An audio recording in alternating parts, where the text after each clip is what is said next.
in tomorrow's chapel. And today, our speaker today, she embodies the chapel vision. I've met with her frequently. I've gotten to know her well. I've watched her integrate her faith into every aspect of her life. But it's not just that she does that. It's that she does that with kindness and grace. She does that so well. So help me welcome your senior coordinator for chapel, Emily Anderson.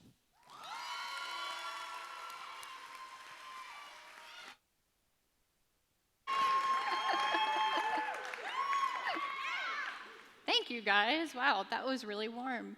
Thank you. To echo Aaron and Brent, welcome back from fall break. Hopefully break was restful for you, whether you went home or whether you went on a trip or stayed on campus. I actually ended up staying on campus this year, which was actually really nice. I stayed with a couple friends with fall breaks. I've mentioned before I'm from Oregon, so I don't typically go home for shorter breaks. But getting a break was a really good chance to be able to hang out with talk with my family a little bit more, even if I wasn't able to see them. Whoops. So this is my family on the screen here. I've got a fairly big family, so especially with having a longer break is more of an opportunity to keep in touch with all of them. With so many people, sometimes it does require a phone call to every single person in order to make sure everyone's in the loop with everything. I know we all look very similar, but honestly, we couldn't be more different. I'll introduce them to you since the picture's up there. My parents are in the back. Their names are Mark and Angie. Then in the front is my sister Stephanie and her husband Chris, and their three adorable little kids, Titus, Caden, and Nyla. Next to me is my sister Nikki. Then on the other side is my brother Dustin and my three other sisters, Chelsea, Ani, and my little sister Jamie. So the fun ones in the family right now are the kids. So Titus is the oldest. He's kind of in the back there playing under the log. He's 5, Caden's 3, and Isla is 1. She just turned 2, actually, a couple weeks ago. So a quick story about them. Over the summer, my brother-in-law ended up rupturing his Achilles tendon. He was helping out at our church's youth group and I think he was playing a game with them or something, and something happened. His Achilles smacked him in the leg, I guess. So he ended up having to have surgery and was on crutches for a while. Thankfully, my parents live in the same area as them, and so we were able to give them a few extra hands around the house, including I spontaneously got to go on their family vacation with them. I know it was a sacrifice, but it was a lot of fun. We actually ended up going to one of my favorite places in Oregon, which is Sun River, Oregon. I couldn't find a picture that did it justice, so I need you to just picture heaven, and you're there with me, honestly. There's mountains, there's the river, there is bike trails and horse trails. It's so cool, such a fun place to be. So while we were there, I was helping out with the kids and was able to take them on bike rides and to go pet the horses. Their favorite thing to do, though, was to go to the hot pool, which they called the hot tub. And so one day I decided, you know what, I'll take the kids for a little bit and I'll take them to the hot pool. If you're familiar with kids at all and watching kids, you would know that watching 3 kids under 5 is a challenge. Watching 3 kids with a pool is a recipe for disaster. So I took them to the hot tub, and they were playing and having a good time. Titus had his life jacket on, and so he was just jumping in full commitment into the deep end of the pool. Isla was just kind of walking around the edge, kind of dipping her toes in a little bit, but not too much. And Caden was doing kind of a mixture of both of them. He was wanting to jump in, but not quite feeling it too much, and so he was kind of walking around the seat of the pool and splashing a little bit, and he figured out that he could run over to me and go, Emmy, will you help me jump in the pool? And so I'd kind of grab onto his hands and lift him up and kind of drop him in enough so that he landed on the seat and made a little bit of a splash, but it wasn't too much that it freaked him out. So again, recipe for disaster. I was watching Titus, making sure he wasn't throwing my shoes in the pool, watching Isla, making sure she wasn't going to dive in head first, caught her a couple times. And then Caden ran over to me again with the same question, will you help me jump in the pool? And so I went about this to help him again, perhaps a little too quickly. I lifted him up very quickly, and his poor hand slipped, And I just threw him straight into the deep end. And I've never seen him look more afraid. I felt so bad. He ended up being fine. I wouldn't have shared it with you if he wasn't. But yeah, great kids. I love them so much. I was thinking about this story too long ago, thinking about these kids, and realized how many times I have reached a point in life where I'm like, okay, we've done this before. Let's do it again. I'm ready. God, let's go. And then suddenly there's a bit of a plot twist. Something changes. And I realize I'm going through the air, headed towards the deep end of the water, and I'm starting to freak out a little bit. I don't know what's going to happen. I don't know what I'm going to do. And I'm starting to think, what if I choke? What if I drown? What if I come up and I can't swim anymore? What's going to happen? And you start to feel a little bit of fear in that moment, or a lot of fear at times. So I am going to talk about Esther today, and talking about maybe fear that she have experienced in points in her life. For those of you that grew up watching VeggieTales, I did as well. For those of you that didn't, it's kind of a weird thing to think about now. It's vegetables that tell Bible stories. But anyways, I grew up watching the Esther version of VeggieTales. And in that version, Esther goes to the king when he needs a queen and does a pageant show for him. And she's beautiful in his sight, and he makes her queen instead of Vashti. And she is now queen, lots of servants, yay. And at one point in her life, there's a threat on the Jews. And she has this decision whether she's going to admit that she's a Jew or whether she's going to not. And the risk is either risking her life or risking her people's life. I think the punishment in that story was they'd be sent to the land of perpetual tickling. So I knew the story was a little more serious, or a lot more serious than that. But I don't think that I ever realized how scary her life was at times. And so as I'm going through her story, I want you to be listening for 3 F words. Brent said that we don't filter, so maybe that was a good decision, maybe not. No, not the cuss words, no.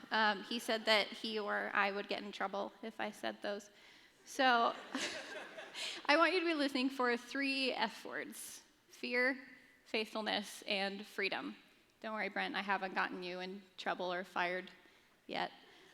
So these are 3 elements that Esther experienced that I know I've experienced in my life, and I'm sure most of you have as well. Okay, so that first F word is fear. So what is fear? Fear is going to an amusement park and going on the biggest roller coaster when you think you're going on the teacup ride. Fear can be getting a phone call from a parent at a random time of day saying, hey, I need to talk to you about something. Fear can also be getting a tuition bill in the mail and realizing you don't know how you're going to pay it. Fear can be a lot of different things for different people. A smart guy, though, referenced fear as pain arising from the anticipation of evil. And that's exactly what it is, right? So fear coming from something that you expect to happen or something that you don't expect to happen, but something that you're not looking forward to. So for Caden, his fear was the water. So when I launched him into the air, his face in an instant turned from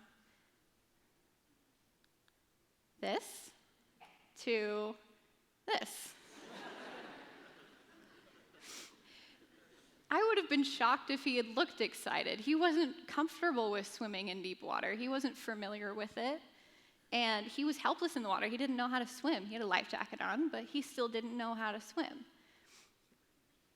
So let's look at Esther and what fear may have been for her. When the story of Esther is told, we typically focus on her role in saving the Jews, which, as I mentioned in the VeggieTales version, she does later on in life save her people from a threat that is posed upon them. But if you don't mind, I would like to focus on more the prequel of her story. So before all of that happens and what her life looked like. So we are introduced to Esther in the book of Esther, chapter 2, as the cousin of Mordecai. It says that she has no father or mother, and Mordecai has taken her in as his daughter. So by chapter 2, we know that Esther was an orphan. We know that she was a Jew living in Susa. In a sense, she may have been a stranger in her own country. And we know that she was a woman. So these three things now would have made her life difficult. These three things in this time period would have made her life extremely difficult, more than we could ever imagine. But she remained faithful in the midst of that, we see as we read her story. So let's read verse 8 of chapter 2. So when the king's order and his edict were proclaimed, and when many young women were gathered in Susa, the citadel in the custody of Hegai, Esther was also taken into the king's palace and put in the custody of Hegai, who was in charge of the women. Jump down to verse 12.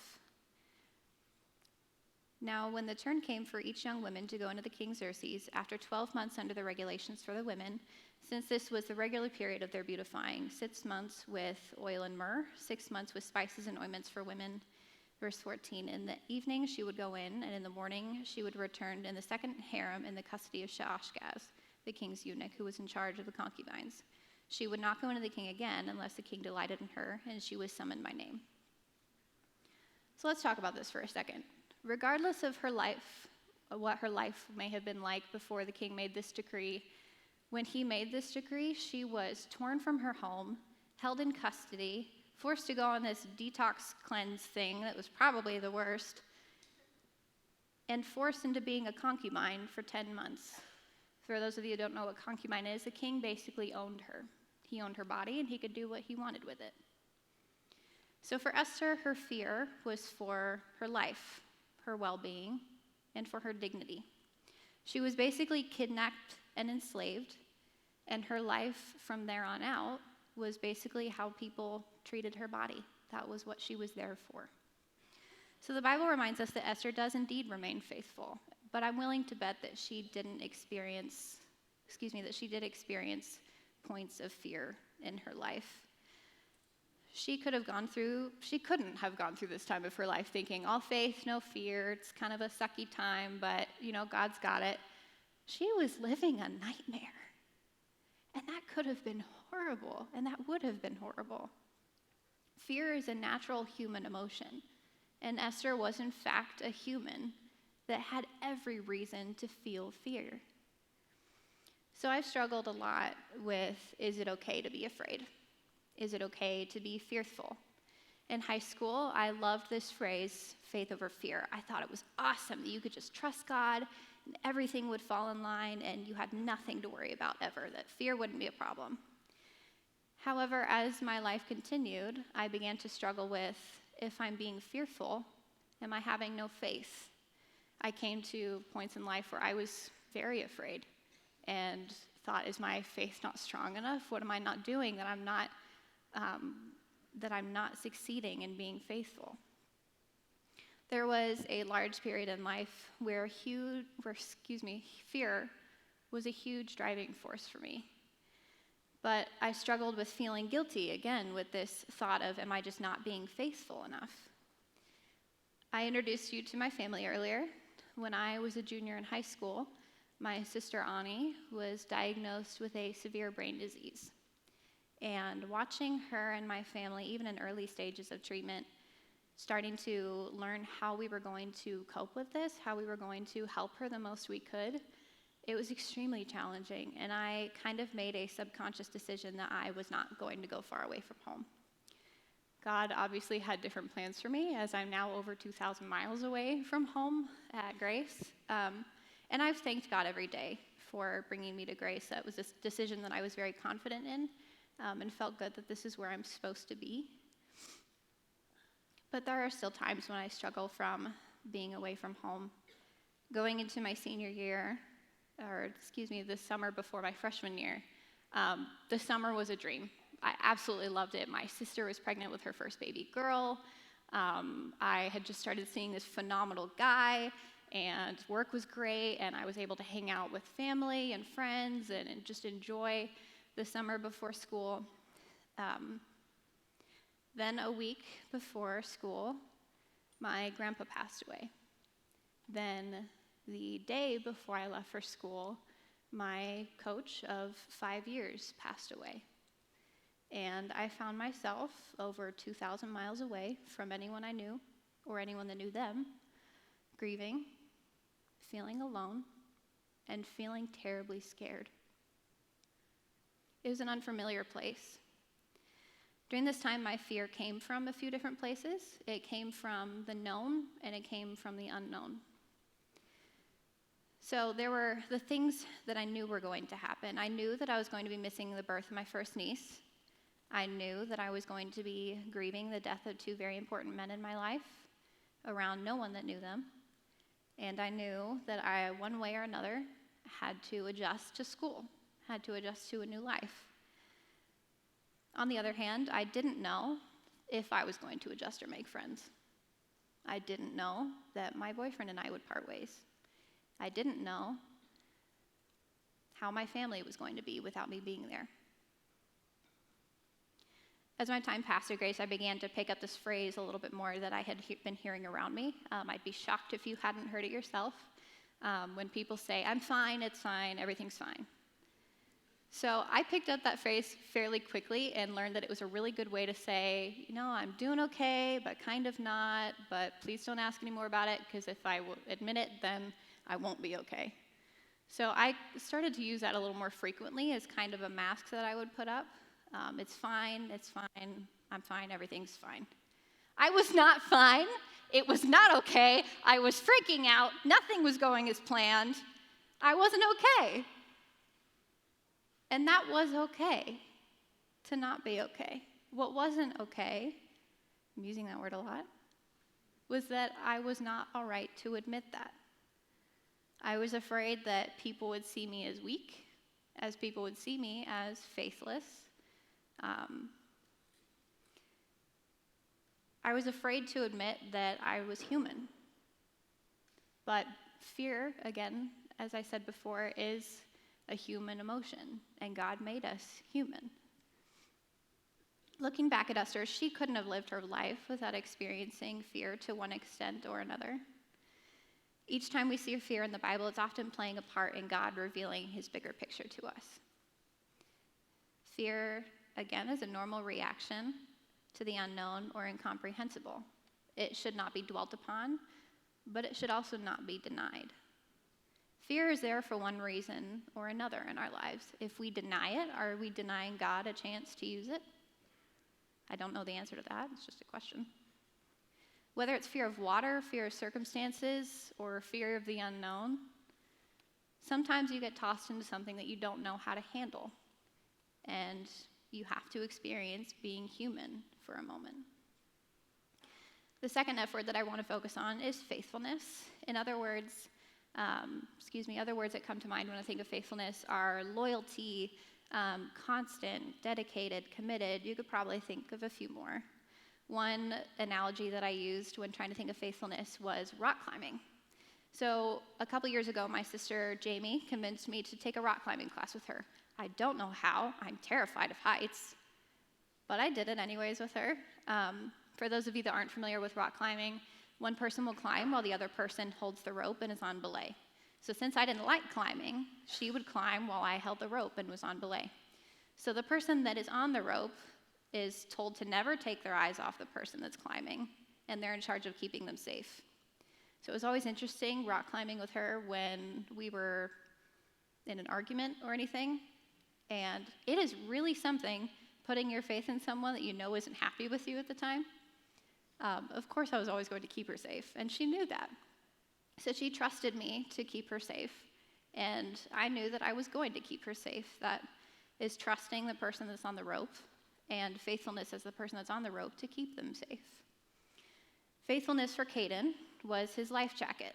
When Caden was sauced in the water, he had a life jacket on. He had a safety. He still had that transition from going into the water to coming out, that split second at the bottom that can seem to last an eternity at times. But his life jacket brought him up to the surface no matter what. Caden could have gone, oh no, I'm going in the water. Or he could have gone, ah! It didn't matter. The life jacket's response was still the same no matter what, which is probably a good thing because his response was the latter. But as soon as he was underwater, his life jacket held him so he wouldn't stay underwater, even though he couldn't swim himself. So looking back at Esther, her life went from difficult to unbearable. She now found herself in a situation that she couldn't change. She had no power, and if she stepped out of line in the slightest, she could have been punished or killed. On her own, she had no hope. In the midst of her situation, though, two things happened. Esther chose to trust God, and God proved his faithfulness to Esther. God shows up. Esther was in a hopeless situation for much longer than a second, mind you. It could have been over a year. So Esther 2:17 kind of covers this a little bit and says, "The king loved Esther more than all the other women, and she won favor in his sight more than all the other virgins. So he set the royal crown on her head and made her queen instead of Vashti. Then the king gave a grand feast for all of his officials and servants. It was Esther's feast.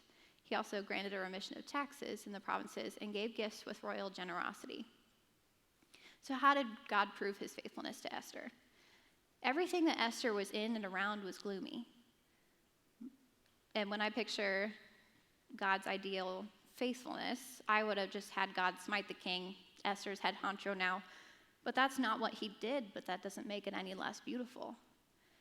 For God proving his faithfulness to Esther, it was making her queen, making her one of the most powerful women in the world at the time, and the king loving her.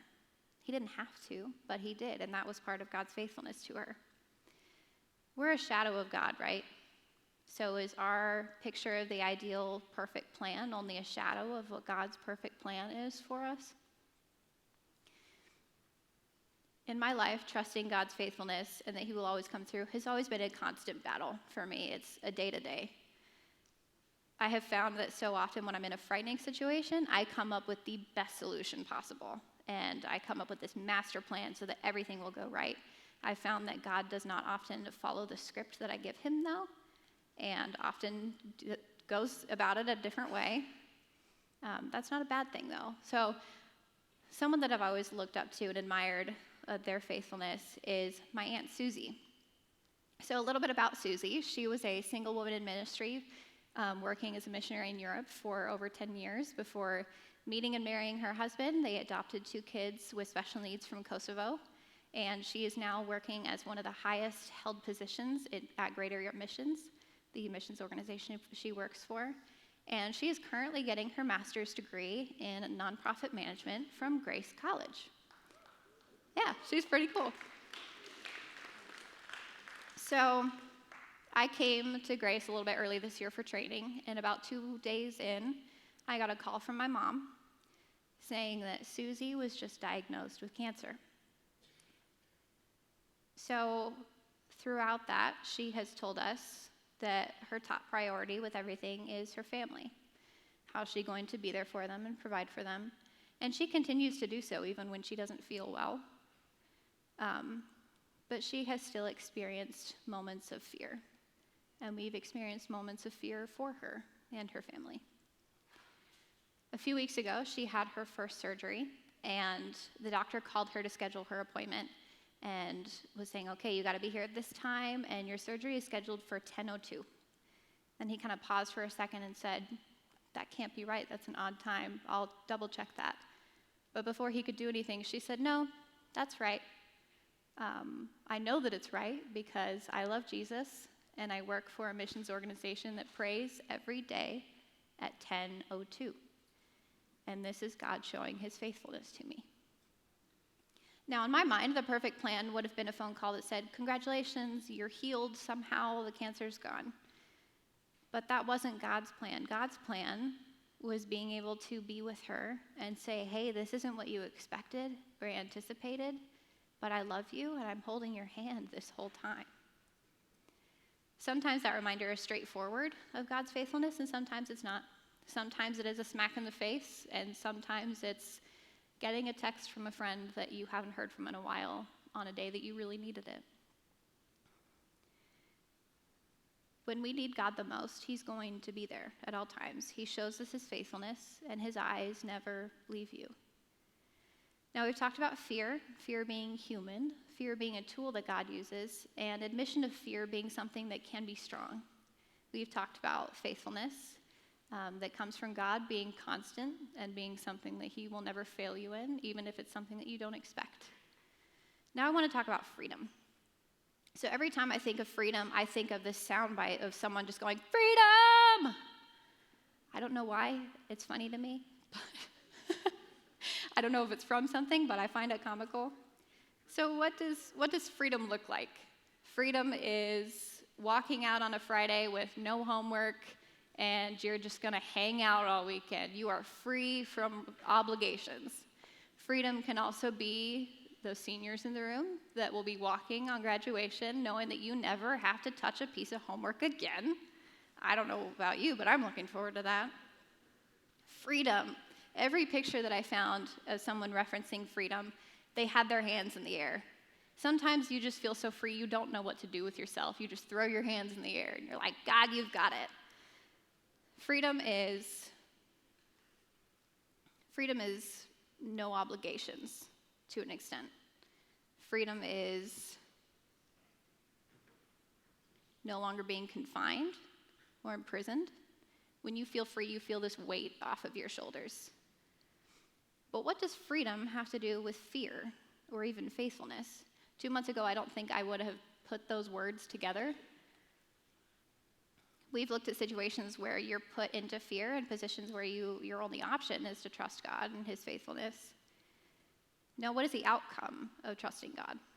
So let's go back to Caden. When he's chucked into the water by surprise, he goes under, he comes back up, he's fine, end of story, right? The thing is, after he was thrown into the water, he was more comfortable there, and he was able to smile and laugh. I actually found this video of him probably 10, 20 minutes after this happened. If you wouldn't mind watching it with me real quick, kind of his response. The water. Caden, Huh? did you learn to swim all by yourself today? Yeah, You did. by myself. Yeah, you're doing great. You want me to do that? I learned. Mm-hmm. Can you jump on your tippy toes? Jumping in the water? Yeah. So Caden was smiling. He was literally bouncing off the bottom of the pool. Before, he wouldn't go in past his waist, and now he's totally comfortable where he's at. His freedom was being able to go beyond where he could and to be able to smile while he was there. Now for Esther, what did freedom look like for her? Esther chose to trust God's faithfulness. Oh, there's Caden smiling. Esther chose to trust God's faithfulness, and that paved a way for her to go on. Not just to go on, but to save a nation. I mentioned before that this is near the beginning of her story, and she still has a lot of life left to live. And as we go on later in her story, Haman, one of the king's advisors, threatens to kill all the Jews. And Esther has a choice to either admit to the king that she is a Jew and get herself killed, or to make that admission and possibly save her people. She ends up making that admission and saving her people. She had already lived her nightmare, and she wasn't asking for another one. But she trusted God's faithfulness in difficult times, and that paved a way for her to continue doing that. Her faith got stronger. By her being willing to trust God, she saved all of them. She saved all the Jews. So I've talked about what freedom is for a 3-year-old. I've talked about what freedom is for a biblical hero. Now, what is freedom for a 20-year-old college student? I shared earlier my balance that I work with loving being here and feeling a struggle at times being so far away from home. I get to a point sometimes where I feel so good about where I'm at. I feel strong and I feel confident in the growth that I've experienced since I've been here. And then something will happen, and it can be a big thing or it can be something little, but sometimes it does not take much to tip the scale, and suddenly I feel scared again. Suddenly I feel alone. So when I first brought this topic to Brent as a possibility for today, something that I was passionate about, I was feeling confident. I was feeling strong in that and was ready to go. About 2 weeks into starting to do some more studying and starting to meditate on it a bit more, that scale started to tip again. situations that I would have never have expected started to come up, and I started to feel afraid. And I couldn't put life on pause and just continue on with the situation that was in front of me. I had to continue everything. And I felt so emotionally drained and physically drained, I didn't know how to keep moving. In the midst of that, though, I knew the times that God hadn't failed me. And I went through this series of prayers that I felt like I was saying to myself every free moment I had, of trying to get that head knowledge into heart knowledge of He hasn't failed me yet. God isn't going to fail me now. During this time, I began to realize something about my fear and about God. I started to hear God a little bit more. And yeah, made these realizations. I ended up writing them down for myself at the time. And I decided to read them today. About a month ago, I wrote, "I do not feel terribly strong right now. In fact, I feel incredibly weak. I have full knowledge that God is carrying me right now because I have no energy on my own. I'm overwhelmed. I feel covered in dirt, and I'm so tired. But at the same time, I feel this sense of peace around me. I'm not upset at where I'm at. I've always felt like I need to be strong in order to be there for those around me, that I needed to be happy in order to be helpful. However, I'm finding that to be so far from true. Acknowledging where I'm at and not fighting it is making me available to see others where they are. I'm able to be more by not fighting my reality. I have had so many moments where I have no more strength, or like I feel like I'm in that hole again, making no progress to get out. But I'm not upset here. In fact, I feel more free than I have in a long time." So I mentioned the picture before of freedom with someone with their hands in the air. You know what that also symbolizes? That also symbolizes